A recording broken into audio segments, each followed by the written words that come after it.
దశ మీరు ఈ హౌస్లో 50 మంది మూకమ్ముడిగా దాడి చేస్తే మేమేదో భయపడతా అనుకున్నాం. మీరు 50 కాదు 150 మంది మూకముడిగా దాడి చేసినా నిలబడుకునే శక్తి ఈ తెలుగుదేశానికి ఉంది కానీ వదిలిపెట్టే సమస్య లేదు. ప్రజల కోసం ఆహాహా కాదు ఓహో కాదయ్యా, అన్నిటి చెప్తున్న సమాధానం మీ 150 మందికి సమాధానం చెప్తా, ఒకరికి కాదు సవారీ చెప్తున్నా. ఇలాంటి పరిస్థితుల మధ్య ఆ కౌరవ సామ్రాజ్యంలో అసెంబ్లీలో ఏదో మనం చేయగలుగుతామని చెప్పి నాకైతే నమ్మకం లేదు. జగన్మోహన్ రెడ్డి మాటలు అప్పుడప్పుడు వింటా ఉంటే నవ్వు వస్తుంది, కోపం వస్తుంది, బాధ వస్తుందండి.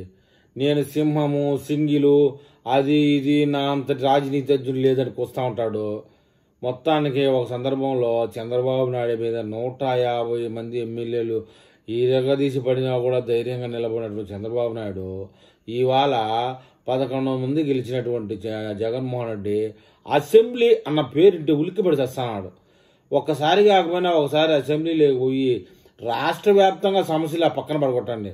పులివెందుల సమస్యలు, నువ్వు పులివెందుల ఎమ్మెల్యేగా ఉన్నటువంటి పులివెందుల సమస్యలన్నా ఎత్తి మాట్లాడి కనీసం పులివెందుల ప్రజలు నన్ను ఎమ్మెల్యే గెలిపించారు కదా, కనీసం వారికన్నా న్యాయం చేస్తామనేటువంటి ఇంగిత జ్ఞానం లేకుండా అతనితో పాటు మిగతా 10 మంది ఎమ్మెల్యేలను కూడా అసెంబ్లీకి రానికుండా కట్టడి చేస్తున్నాడండి. మరి అది ఏం విచిత్రమో పులివెందుల ప్రజలే కామెంట్ చేయాలి. కానీ ఎమ్మెల్యేగా గెలిచినాక ఆ బెంగళూరు ప్యాలెస్, అప్పుడప్పుడు తాడేపల్లి ప్యాలెస్, బెంగళూరు ప్యాలెస్లో ఏం పెట్టుకున్నాడేమో మంచం కింద కంచం కింద తెలియదు. కానీ బెంగళూరు ప్యాలెస్లో గతంలో చంద్రబాబు నాయుడిని హైదరాబాద్లో ఉండవు, నువ్వు మా ఆంధ్రావాడివి కాదు అది ఇది అని తిట్టినాడు. ఇప్పుడు బుద్ధుందో లేదో పోయి బెంగళూరు ప్యాలెస్లో కూకుంటాడు మాట ముందు. మరి మొత్తానికైతే అసెంబ్లీకి రాని పక్షంలో జగన్మోహన్ రెడ్డి జీతం అయితే ఖచ్చితంగా తీసుకుంటానండి. మిగతా 10 మంది ఎమ్మెల్యేలు జీతం తీసుకుంటానన్నారు.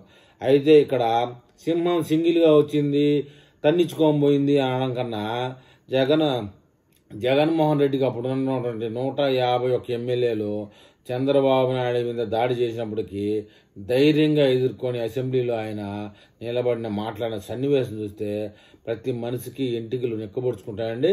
ఈ విషయంలో మరి ఏపీ ప్రజలు ఏమైనా కామెంట్ చేస్తారో చూద్దాం.